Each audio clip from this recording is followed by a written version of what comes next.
Assalamualaikum warahmatullahi wabarakatuh. Alhamdulillahirabbil alamin, nahmaduhu wa nasta'inuhu wa nastaghfiruh wa na'udzu billahi min shururi anfusina wa min sayyiati a'malina. May yahdihillahu fala mudilla lahu wa may yudlil fala hadiya lahu. Asyhadu an la ilaha illallah wa asyhadu anna Muhammadan abduhu wa rasuluh, la nabiyya wa la rasula ba'da. Alhamdulillah, puja dan puji syukur hanyalah kepada Allah Subhanahu wa taala, Allah yang telah memberikan kesehatan kepada kita semuanya, kepada Ustaz Habib pada kesempatan hari ini menjadi pemateri kita, dan kepada seluruh pemirsa DSU TV di mana saja Anda berada, dan juga kami menyapa seluruh muslimin muslimat di seluruh penjuru tanah air. Alhamdulillah, bersyukur kita kembali di podcast yang kedua dalam acara Fikih in Fokus Dompet Sosial Al-Uswah Tuban. Saya Ahmad Susanto selaku pembawa acara sekaligus moderator pada kesempatan podcast hari ini. Di sebelah saya ada Ustadz Habib Ismawanto SUD selaku wakil kesantrian dari SMIT Al-Uswah Tuban. Baik, kedua kalinya sholawat serta salam senantiasa kita sampaikan kepada uswah hasanah, yakni Nabi Allah Muhammad SAW, dengan seluruh keteladanan yang telah beliau tunjukkan kepada kita. Mudah-mudahan kita menjadi umatnya yang terbaik pula di dunia dan di akhirat. Ayah bunda sahabat DSU di mana saja Anda berada, langsung saja kita akan segera mulai di kajian atau di podcast Fikih in Fokus pada kesempatan hari ini dengan bacaan basmalah dan sholawat Nabi. Bismillahirrahmanirrahim. Allahumma sholli ala Muhammad wa ala ali Muhammad. Baik, ayah bunda sahabat DSU TV di mana saja Anda berada, sebelum Ustadz Habib menyampaikan materinya, kurang lebih ada 4 hal, ada tiga hal yang akan menjadi perbincangan kita di podcast hari ini. Yang pertama, insyaallah nanti kita akan tanyakan kepada beliau tentang bagaimana sih Islam memberikan pandangan atau pedoman di dalam Islam ketika seseorang itu sudah wajib zakat atau belum. Kita ingin tahu bagaimana Islam memberikan pedoman tentang hal ini. Kemudian yang kedua, nanti kita akan tahu juga dari beliau tentang bagaimana kapan kira-kira waktu yang tepat bagi seorang muslim itu untuk membayarkan zakatnya. Kemudian yang ketiga, kita akan dengarkan dari beliau tentang bagaimana syariat Islam ini memberikan panduan tentang siapa saja orang-orang yang berhak menerima zakat dan dampak dari zakat itu sendiri untuk umat muslim di seluruh penjuru tanah air. Maka insya Allah 3 hal itu yang akan menjadi fokus kita di acara Fikih in Fokus Dompet Sosial Al-Uswah Tuban. Untuk itu langsung saja kita akan dengarkan pemaparan materi ataupun podcast pada kesempatan hari ini. Yang pertama tentang bagaimana Ustaz, mohon kami diberikan penjelasan Ustaz, kami yang hadir di sini dan seluruh sahabat DSU di mana saja berada, tentang bagaimana Islam memberikan pandangan atau pedoman tentang seseorang yang sudah wajib untuk berzakat dan yang belum. Pada Ustaz, dipersilakan Ustaz. Baik, terima kasih pemirsa semuanya. Assalamualaikum warahmatullahi wabarakatuh. Waalaikumsalam warahmatullahi wabarakatuh. Ustaz Susanto yang kami hormati. Baik, para hadirin, para pemirsa, yang perlu kita pahami terlebih dahulu adalah konsep zakat itu sendiri. Jadi zakat itu apa sih? Jangan sampai kita menganggap zakat itu sebagai beban. Sebagai beban di mana kita menganggap bahwa harta yang kita miliki itu sepenuhnya milik kita, sehingga kita untuk mengeluarkannya itu merasa itu hal yang memberatkan dan bahkan tidak mau untuk mengeluarkan zakat tersebut. Kalau secara bahasa zakat, kalau kita pernah belajar nahwu dan sharaf, zakat itu secara bahasa bisa dimaknai membersihkan atau menyucikan, jadi tatahur ataupun nadhafah, mensucikan dan membersihkan. Kemudian bisa juga dimaknai barokah, bertambah dan seterusnya. Yang bisa kita tarik benang merah di mana maknanya itu bermuatan positif, yaitu zakat itu berarti menyucikan diri, membersihkan diri, dan juga bisa membuat harta kita itu bukan berkurang, justru bertambah. Nah, itu yang menjadi poin pokok yang perlu kita pahami. Nah, zakat itu sendiri secara umum dibagi menjadi dua, ya. Ada dua macam zakat. Ada namanya zakatun nafs atau zakat yang kita kenal dengan zakat fitrah. Zakat fitrah yang biasanya kita keluarkan menjelang Idul Fitri. Jadi ketika Ramadan menjelang Idul Fitri itu biasanya kita mengeluarkan zakat, dan itu wajib bagi seluruh umat muslim, termasuk anak kecil juga wajib. Yang kedua ada namanya zakatul mal atau zakat harta. Nah, ini nanti yang perlu kita kupas bersama. Zakat mal meliputi harta yang kita miliki. Misalnya kita yang bergerak di bidang pertanian, apakah harta kita dari pertanian tersebut sudah waktunya untuk berzakat. Kemudian jika kita punya atau bekerja di bidang peternakan, sapi, kambing misalnya, ataupun ayam dan seterusnya, apakah peternakan kita, hewan-hewan ternak kita sudah waktunya untuk zakat.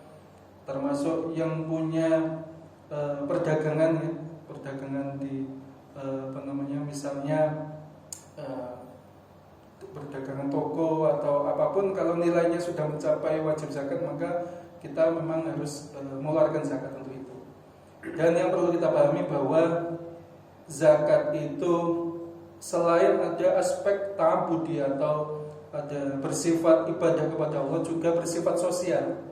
Nah, itu yang menjadi titik tekan kita adalah bahwa manfaat zakat itu bukan hanya kita rasakan sebagai orang yang mengeluarkan zakat muzaki, tapi juga dan lebih-lebih dirasakan oleh orang-orang yang menerima zakat dari kita. Sehingga Allah begitu menekankan agar kita taat dalam berzakat. Sebagaimana di dalam ayat Al-Qur'an surat Al-Baqarah, wa aqimus sholata wa atuz zakata warka'u ma'ar raki'in. Dirikanlah sholat dan bayarkanlah zakat. Termasuk dikuatkan oleh hadis Nabi yang diriwayatkan oleh Bukhari dan Muslim muttafaq alaih, bunyal Islamu ala khamsin, syahadatu an la ilaha illallah wa syahadatu anna Muhammadar Rasulullah wa ita'uz zakah wa iqamus shalah wa ita'uz zakah wa hajjul baiti man istata'a ilaihi sabila, dan seterusnya. Bahwa zakat itu menjadi pondasi Islam. Makanya salah satu rukun Islam kan zakat, dan itu menjadi kewajiban. Jangan sampai tadi yang sudah saya paparkan di awal, kita merasa zakat itu beban. Tidak, bahwa harta yang kita miliki, kesuksesan kita dalam bekerja misalnya, pertanian kita yang tumbuh subur sehingga menghasilkan panen yang banyak, kemudian perdagangan yang sukses meraih untung yang banyak, peternakan yang bagus sehingga ternak kita berkembang dengan pesat, itu pada hakikatnya adalah milik Allah semuanya, dan ada bagian dari orang-orang lain yang dititipkan kepada kita di harta kita. Jadi ada bagian dari orang-orang lain yang itu dititipkan oleh Allah kepada kita, yang kita keluarkan dalam bentuk zakat tersebut. Sehingga zakat tadi bisa bermanfaat secara sosial bagi orang-orang yang memang membutuhkan, dan juga bersifat membersihkan harta kita. Dan jangan khawatir, dengan zakat itu bukan harta kita berkurang, tapi sesungguhnya harta kita nanti bertambah. Sebagaimana makna dari zakat tadi ada yang namanya barokah. Barokah itu kalau dalam istilah fikih ziyadatul khair, tambahnya kebaikan. Gitu ya. Jadi zakat itu tadi sangat bermanfaat baik bagi kita sendiri maupun bagi orang lain, lebih secara sosial sangat bermanfaat. Begitu Ustaz. Baik, alhamdulillah. Terima kasih Ustadz Habib atas pemaparan yang pertama dari pertanyaan pertama.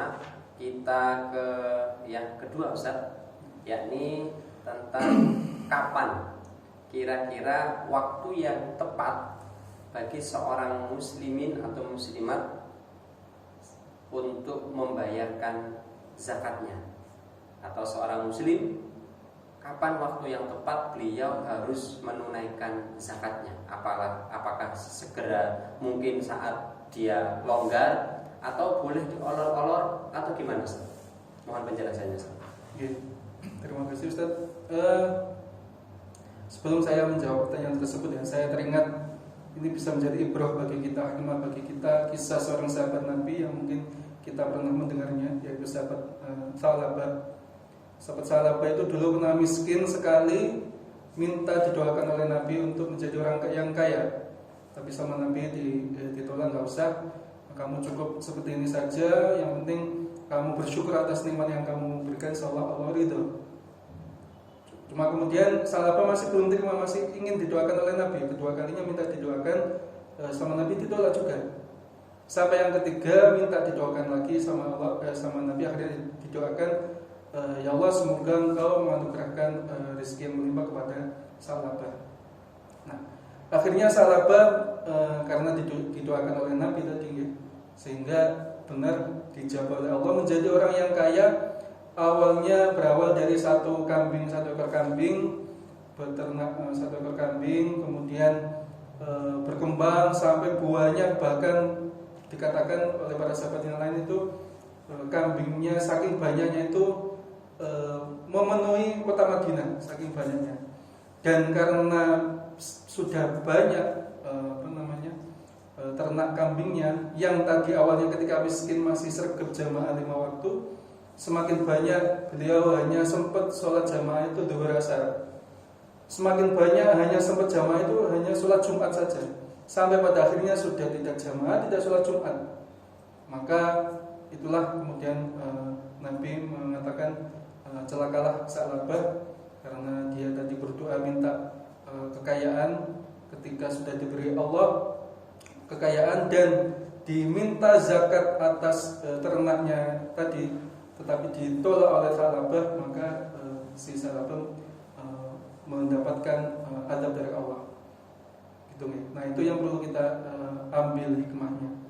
Nah, kembali ke pertanyaan tadi, kapan waktu yang terbaik untuk kita mengeluarkan zakat? Kembali ke poin pertama, bahwa zakat itu kan ada 2 macam ya, zakat fitrah dan zakat mal. Kalau zakat fitrah tentu kita keluarkan berdasarkan waktunya, yaitu sebelum sholat Idul Fitri. Kalau waktu afdalnya sehari atau 2 hari sebelum Idul Fitri. Kalau kita keluarkan di awal bulan Ramadan nggak apa-apa. Misalnya jaga nih, khawatir lupa atau nggak sempat, dikeluarkan dari awal bulan Ramadan, tidak masalah. Yang penting jangan sampai lewat dari sholat Idul Fitri. Itu kalau untuk zakat fitrah. Untuk zakat mal itu kan ada macam-macam ya. Ada zakat yang berkaitan dengan pertanian, ada yang berkaitan dengan perdagangan, peternakan, bahkan ada juga zakat profesi dan seterusnya, emas, perak dan seterusnya.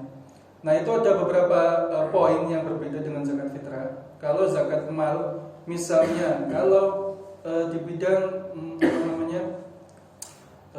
di bidang pertanian, untuk zakat mal itu ada istilah nisab dan haul. Nisab itu ukuran batas minimal zakat itu sudah wajib dikeluarkan, atau harta itu wajib dikeluarkan zakatnya. Berapa sih batas minimum sebuah harta itu wajib dikeluarkan zakatnya? Itu namanya nisab. Kemudian ada yang namanya haul. Haul itu jangka waktu selama 1 tahun, 1 tahun kalender Hijriah.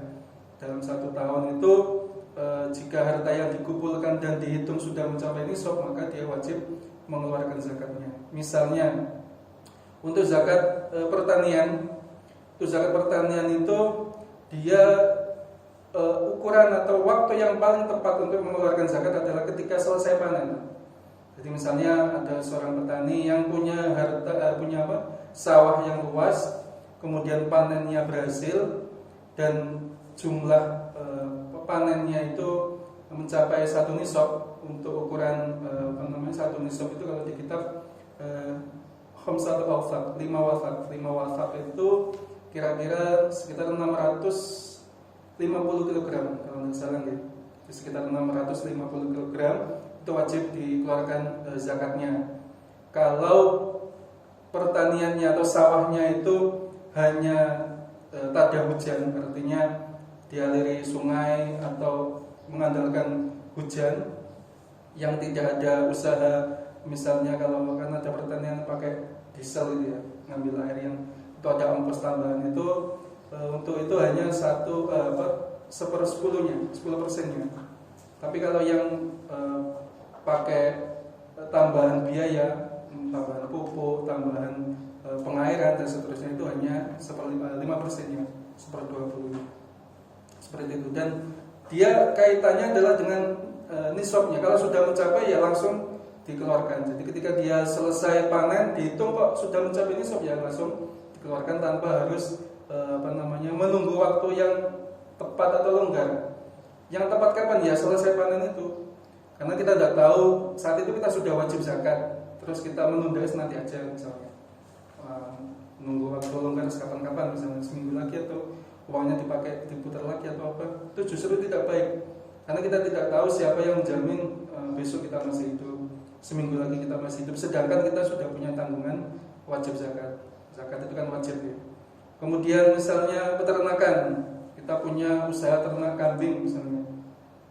Kalau kambing itu sekitar 50 ekor kambing itu sudah wajib mengeluarkan 1 ekor kambing.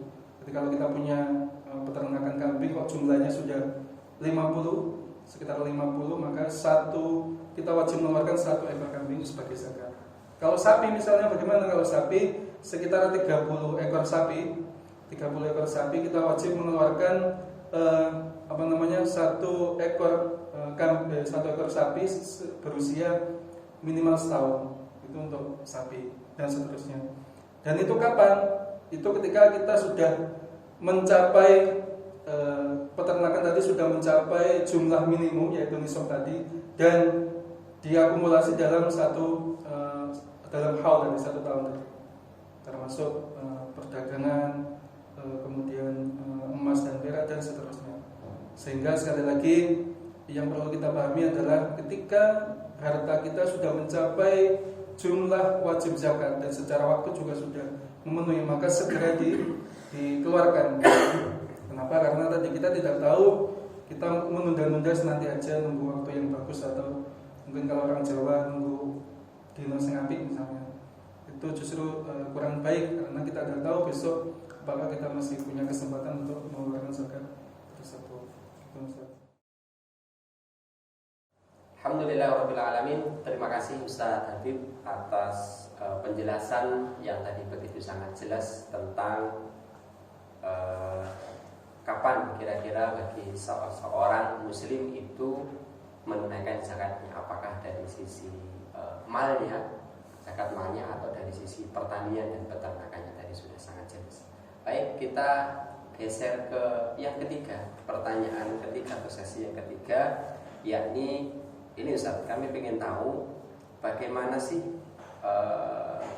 syariat Islam ini menyampaikan kepada kita semuanya tentang siapa saja yang berhak untuk menerima zakat. Siapa saja? Apakah du'afa termasuk ya? Karena kan kalau sudah berbicara tentang yang menerima zakat ini loh du'afa. Apakah du'afa itu disebutkan dalam Al-Quran? Monggo Ustaz, kita ingin tahu. Terima kasih. Untuk kelompok-kelompok atau mustahik yang berhak menerima zakat, biasanya kita mengenal 8 asnaf, 8 golongan pihak yang berhak untuk menerima zakat. Urutan paling awal adalah fakir dan miskin. Bedanya apa? Mungkin dari kita sama aja, fakir miskin. Tidak, fakir dan miskin agak ada beberapa perbedaan. Kalau fakir itu dia dalam kesehariannya untuk mencukupi kehidupannya, untuk makan saja dia kekurangan. Jadi sudah tidak punya pekerjaan yang tetap, dan juga untuk memenuhi kebutuhan sekedar makan saja kesulitan. Nah, itu fakir. Kalau miskin, dia punya pekerjaan, punya harta, tapi untuk mencukupi kebutuhan dasarnya itu masih kurang. Jadi mirip-mirip hanya saja fakir itu boleh dibilang lebih kesulitan, lebih kesusahan. Nah, itulah mengapa 2 golongan awal ini disebutkan lebih awal. Kenapa? Karena manfaat zakat jika kita salurkan kepada 2 golongan yang awal ini, itu insya Allah akan banyak sekali membantu orang-orang yang membutuhkan, yaitu fakir miskin tadi. Jadi kalau kita tilik dari potensi zakat, kalau kita berbicara tentang potensi zakat di Indonesia ya, zakat mal khususnya. Itu menurut salah satu penelitian dari Basnas kalau nggak salah ya, itu kalau dihimpun dalam data sekitar tahun 2022, itu sekitar ada potensi lebih dari 300 triliun rupiah yang itu bisa menjadi sebuah kekuatan ekonomi ya, kalau masyarakat muslim di Indonesia itu sadar betapa pentingnya zakat, betapa bermanfaatnya zakat, dan menyadari kewajiban zakat tersebut, maka mungkin bisa jadi masyarakat Indonesia akan yang biasanya kita tahu bahwa masyarakat Indonesia ketimpangan ekonominya sangat tinggi, itu dengan dibantu oleh zakat tadi, insya Allah ketimpangan tersebut tidak lagi terjadi begitu tingginya. Jadi potensi zakat itu sangat besar. Fakir dan miskin itu biasanya yang diutamakan. Kemudian siapa lagi? Kemudian ada amil. Nah, amil ini yang perlu kita luruskan adalah, amil itu siapa sih? Amil itu kan panitia pengumpul zakat, pendistribusi zakat, yang menyerahkan zakat dan seterusnya. Jadi yang bagian menarik zakat, yang bagian mengumpulkan dan mendistribusikan zakat. Biasanya kalau di masjid-masjid di kampung itu kan ada semacam panitia amil dadakan ya, dari masjid itu sendiri. Padahal sebetulnya kalau ditilik secara hukum fikih, yang dimaksud amil itu adalah panitia atau badan atau lembaga yang secara resmi ditunjuk oleh pemerintah. Jadi secara legal standing, legal hukum itu ada surat resminya. Jadi misalnya kalau di Indonesia, di negara kita ada Basnas misalnya, di beberapa organisasi Islam juga ada, termasuk DSU, insya Allah ini juga termasuk lembaga amil yang punya secara legal standing itu resmi, dan itu termasuk dalam koridor fikih itu adalah amil yang berhak menerima bagian dari zakat yang dikumpulkan tadi. Itu bagian atau golongan zakat yang ketiga. Yang selanjutnya ada yaitu orang yang baru masuk Islam atau mu'alaf. Kenapa mu'alaf itu perlu diberi zakat? Karena mu'alaf itu kan orang yang baru masuk Islam, yang secara keimanan masih lemah, sehingga perlu dibantu baik itu secara ekonomi, secara moral dan seterusnya. Salah satunya dalam bentuk zakat tadi. Jadi kita mungkin pernah mendengar ada beberapa orang Islam yang karena kesulitan ekonomi kemudian diiming-imingi untuk dibantu ekonominya, tapi syaratnya harus masuk ke agama lain. Nah, itu dulu di beberapa waktu yang lalu pernah ada kejadian seperti itu ya.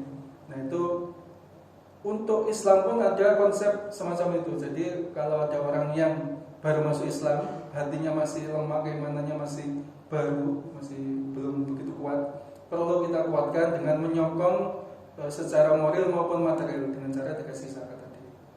Selain itu ada lagi golongan ghorimin. Ghorimin itu orang yang punya hutang.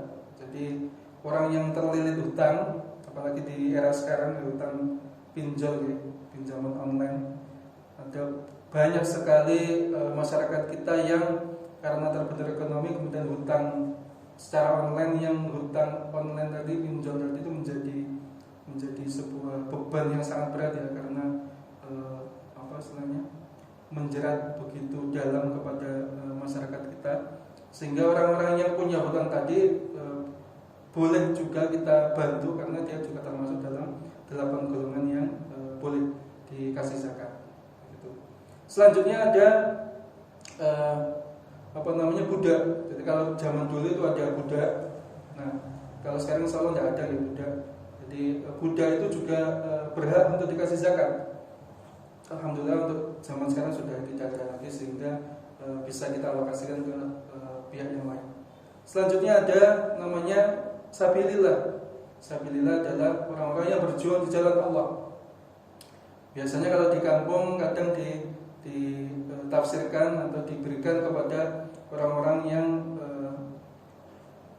berdakwah di jalan Allah, baik itu secara fisik maupun secara ilmu. Jadi termasuk para guru, para ustadz yang mengajar, itu juga termasuk dalam kategori sabilillah, karena orang-orang tersebut berdakwah, berjuang di jalan Allah, menegakkan kalimat Allah. Kalau zaman dulu adalah mungkin pasukan-pasukan perang ya. Pasukan-pasukan perang yang berusaha menegakkan Islam, menyebarkan agama Islam. Nah, itu termasuk sabilillah. Untuk konteks saat ini adalah termasuk guru-guru ngaji di pelosok, guru-guru guru-guru Al-Quran, guru-guru dan seterusnya yang mengajarkan agama, itu juga termasuk fi sabilillah. Selanjutnya ada Ibnu Sabil. Ibnu Sabil itu adalah orang yang dalam perjalanan, atau istilah lainnya adalah musafir. Tentu perjalanan atau musafirnya itu diniatkan dalam hal positif, bukan perjalanan yang dalam konteks negatif nih. Misalnya katakanlah kalau di kota-kota yang banyak kampusnya, banyak mahasiswa yang merantau, yang konteksnya dia adalah musafir yang sedang belajar ilmu, belajar memperdalam agama. Kalau niatnya betul karena dia memperdalam ilmu dan barangkali kehabisan bekal, sangunya habis, itu boleh untuk dikasih zakat, untuk menguatkan baik itu fisiknya maupun moralnya, sehingga dia semangat lagi untuk menuntut ilmu yang itu nanti ilmu yang dia peroleh juga akan kembali untuk menegakkan Islam. Demikian Ustaz. Baik, alhamdulillah sudah semakin tambah jelas lagi Ustaz ya tentang pertanyaan-pertanyaan yang berseliweran di kami dan yang kita temui, bahwa yang kami dengar itu biasanya ada, Ustaz ini du'afa ini layak untuk berzakat, ternyata du'afa tidak termasuk di dalam Ustaz ya. Baik, mungkin masih ada waktu sedikit Ustaz sebagai penutup Ustaz tentang ini Ustaz. Bagaimana tentang berkaitan dengan zakat ini di masa Rasulullah atau di masa para rasyidin sedikit Ustaz. Ya, terima kasih. Sebagai hikmah bagi kita nih, tadi di awal saya kisahkan salah seorang sahabat ya, Salabah itu begitu miskin, saking miskinnya dikatakan baju yang dipakai sholat itu bergantian sama istrinya. Jadi dia pakai baju untuk sholat jamaah, terus dia segera pulang, nggak nunggu berzikir, dia langsung pulang. Kenapa? Karena gantian bajunya yang dipakai itu dipakai istrinya. Nah, itu saking miskinnya sampai gitu. Makanya tadi minta doa kepada Rasul sampai 3 kali. Awal pertama ditolak, kedua ditolak oleh Nabi, ketiga akhirnya ya sudah tak doakan semoga engkau kaya, sukses. Dan benar atas doa Nabi, yang tadinya hanya punya 1 ekor kambing beranak pinak sampai buahnya ratusan, bahkan kalau kata ulama tidak bisa dihitung saking banyaknya, nggak bisa dihitung, bahkan memenuhi kota Madinah. Nah, Salabah yang tadinya miskin, yang sergap jamaah, kemudian punya kambing, hanya sempat sholat jamaah zuhur asar, lebih banyak lagi kambingnya, malah nggak sempat jamaah, hanya sempat Jumat saja, sholat Jumat saja. Semakin banyak malah nggak sempat sama sekali, nggak sempat sholat jamaah, sholat Jumat pun juga tidak. Maka kemudian Nabi mengutus salah satu sahabat untuk meminta zakat kepada Salabah. Kemudian diutuslah salah seorang sahabat kepada Salabah untuk meminta zakat, karena memang secara hitungan sudah mencapai nisab dan sudah mencapai haul, sudah setahun, dan juga sudah secara jumlah sudah mencapai kuantitas minimum untuk berzakat. Dimintalah zakat kepada Salabah. Tapi apa jawaban Salabah? Salabah menjawab, ini jizyah, ini pajak, ini sama aja kayak pajak ini. Ngapain ini harta saya kok saya diminta menyerahkan harta saya atau kambing saya kepada Nabi? Wong ini saya sendiri yang ngopeni, yang membesarkan saya sendiri. Nah, itulah dia tidak menyadari bahwa apa yang dia miliki pada hakikatnya adalah milik Allah. Segala sesuatu termasuk harta yang dia punya, kambing tadi itu kan miliknya Allah yang dititipkan ke dia. Nah, harta atau kambing yang dititipkan oleh Allah ke dia itu sebagian diantaranya ada yang merupakan haknya orang lain, fakir miskin tadi.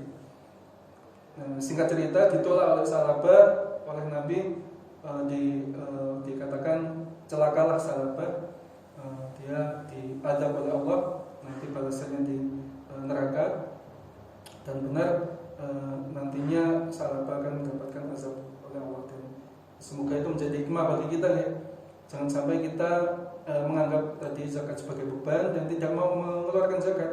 Bahkan dulu di zaman Khalifah Abu Bakar pernah terjadi sebuah pemberontakan kemudian ditumpas oleh Khalifah Abu Bakar. Jadi Abu Bakar ketika memimpin Islam menggantikan Nabi sebagai Khalifah yang pertama, salah satu tugas pertama beliau dan itu cukup berat adalah bagaimana memerangi, menumpas orang-orang yang mengingkari zakat. Jadi ingkar zakat, orang-orang yang tidak mau dan mengingkari zakat, menganggap bahwa zakat itu bukan kewajiban, zakat itu hanya dulu diwajibkan oleh Nabi, sekarang Nabi tidak ada, ya sudah nggak usah zakat. Nah, pemahaman seperti itu yang berusaha diluruskan oleh Abu Bakar. Nah, ketika itu pemahaman seperti itu semakin merebak dan menganggap bahwa zakat itu bukan sebuah kewajiban, maka secara politik dan secara hukum fikih pun memang diperbolehkan untuk diluruskan, salah satunya dengan cara tadi diperangi.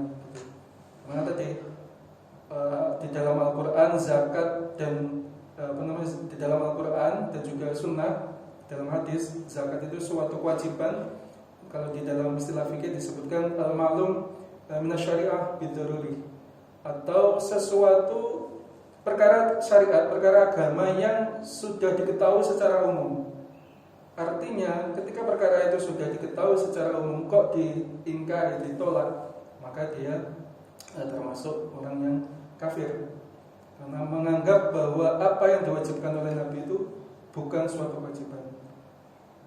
Kalau misalnya kita sholat, katakanlah sholat itu kan kewajiban, kok ada orang yang terang-terangan mengingkari sholat, mengingkari kewajiban sholat. Kalau di dalam kitab itu fakutilah, boleh dibunuh. Ada yang sampai segitunya, saking ya agar pemahaman agama bahwa kewajiban agama itu wajib dikerjakan, jangan sampai sudah tidak dilakukan mengingkari, apalagi mengajak yang lain, mempengaruhi orang lain untuk tidak mau melaksanakan kewajiban tadi, termasuk dalam zakat. Gitu, Ustaz. Alhamdulillahirabbil alamin. Telah selesai sesi podcast kita di kesempatan pagi hari ini, menjadi penyemangat untuk kita. Mohon izin untuk memberikan kesimpulan sekilas penutup itu saja, membacakan kesimpulan. Jadi yang pertama, memang secara bahasa tentang zakat ini yang pernah belajar nahwu shorof adalah artinya bertambah sampai kemudian berkah, sekaligus juga ini menjadi sarana menyucikan diri. Kemudian tadi dengan mengulang, zakat adalah insya Allah bukan berkurang, tapi justru insya Allah akan bertambah keberkahannya. Tadi saya juga sampaikan zakat ini terbagi dua, ada zakat nafs untuk diri sendiri dan juga zakat mal dengan berbagai macam, ada pertanian, perdagangan dan sebagainya. Dan ini juga menjadi bersifat ta'abudi, sekaligus zakat ini bersifat sosial. Kemudian yang kedua tentang kapan waktu yang tepat untuk berbayar zakat. Tadi beliau menyampaikan tentang ada kisah tentang Sa'labah, yang mana yang awalnya miskin sampai kemudian minta doa kepada Nabi dan akhirnya mendapatkan harta melalui satu ekor kambing awalnya, sampai akhirnya memenuhi kota Madinah dan ternyata tidak mau membayar zakat dan akhirnya didoakan untuk celaka dan mendapatkan azab. Kemudian di situ kapan waktu yang tepat? Maka kalau di sini memiliki mal, maka nisabnya adalah batasnya itu dikeluarkan saat sudah terpenuhi satu nisab, gitu ya. Contohnya di pertanian, tadi beliau menyampaikan ketika pertanian itu sudah sekitar 550 atau 650 kg saja tadi ya nisabnya. Kemudian halnya selama 1 tahun. Kapan? Ya secepatnya setelah panen. Kalau di situ mengandalkan hujan sekitar 5% saja. Seperti itu. Kemudian kalau di peternakan, tadi beliau menyampaikan saat sudah memiliki 50 ekor, maka 1 ekornya untuk wajib dizakati. Kalau untuk kambing, kalau sapi 30 ekor, maka wajib zakatnya adalah 1 ekor sapi usia 1 tahun. Dan saat sudah sudah 1 tahun dan sudah sesuai nisabnya. Tuh. Kalau yang di zakat fitrah tadi, yang waktu yang afdol yang tepat adalah sebelum Idul Fitri atau sebelum sholat Id, jangan sampai mengikuti sholat. Kemudian yang ketiga tentang 8 yang menerima zakat. Ya, ada yang pertama fakir. Beliau tadi menekankan bahwa fakir di sini adalah orang yang sudah berusaha, sudah bekerja, bahkan tidak punya penghasilan tetap, ya, dan tidak bisa memenuhi kebutuhan makan untuk keseharian. Sangat sulit sekali. Itu fakir. Kemudian yang miskin, tadi yang kedua. Kemudian yang ketiga adalah seorang amil. Yang amil di sini beliau tadi menekankan bahwa amil yang tidak dadaan saja, tapi amil yang memang sudah secara resmi ada legal standing dari pemerintah. Yang salah satunya kita yang ada di DSU ini menjadi salah satu yang resmi untuk mengumpulkan, mendistribusikan zakat kepada yang berhak. Kemudian yang selanjutnya adalah mu'alaf. Kenapa ini menjadi penting? Karena ada yang memang masih imannya masih lemah sehingga butuh bantuan moral dan material. Kemudian gharimin, orang yang terlilit hutang, maka zakat menjadi salah satu solusinya. Budak, ya kalau zaman dulu ada budak, kalau sekarang tidak ada, maka solusinya kata beliau adalah dialihkan kepada yang lain yang masuk dalam kategori ini. Dan selanjutnya adalah sabilillah. Yang tadi beliau sampaikan, sabilillah masa kini adalah termasuk guru-guru ngaji yang ada di pelosok, guru-guru yang mengajarkan Al-Quran, mengajarkan agama, ini termasuk yang boleh untuk mendapatkan zakat. Dan beliau tadi sampaikan terakhir adalah ibnu sabil atau musafir. Musafir di sini beliau tadi secara kekinian adalah misalkan ada seorang mahasiswa yang memang sedang betul-betul niat belajar tetapi kehabisan bekal untuk belajarnya, maka boleh untuk dikasih zakat sehingga nanti melanjutkan belajarnya dalam menuntut ilmu. Kemudian yang terakhir beliau tadi mencontohkan sekaligus mengulang kembali tentang di saat zakat terdahulu ada seorang sahabat yang bernama Salabah yang tidak punya sampai akhirnya punya dan tidak mau untuk memulai zakat sampai bilang ada sahabat Nabi yang diutus dikiranya adalah pajak padahal bukan, ini sudah waktunya untuk berzakat. Dan yang terakhir beliau tadi mencontohkan tentang kisah Abu Bakar As-Siddiq dalam menumpas orang-orang yang ingkar tidak mau berbayar zakat. Maka hadirin sahabat DSU di mana saja berada, maka telah usailah di acara kita pagi hari ini yakni podcast Fikih in Fokus Dompet Sosial Al-Uswah Tuban. Mudah-mudahan menjadi tambahan wawasan, keilmuan kita menjadi hamba-hamba Allah yang sudah saatnya kita berzakat, dimudahkan oleh Allah untuk segera memenuhi ataupun menunaikan zakatnya sehingga keberkahan itu muncul dari diri kita, dari zakat kita, untuk diri kita dan untuk umat ini. Terima kasih Ustaz Habib atas pemaparan materinya. Nantikan di podcast yang selanjutnya tetap di Fikih in Fokus Dompet Sosial Al-Uswah Tuban. Terima kasih. Kita akhiri dengan subhanakallahumma wa bihamdik asyhadu an la ilaha illa anta astaghfiruka wa atubu ilaik. Assalamualaikum warahmatullahi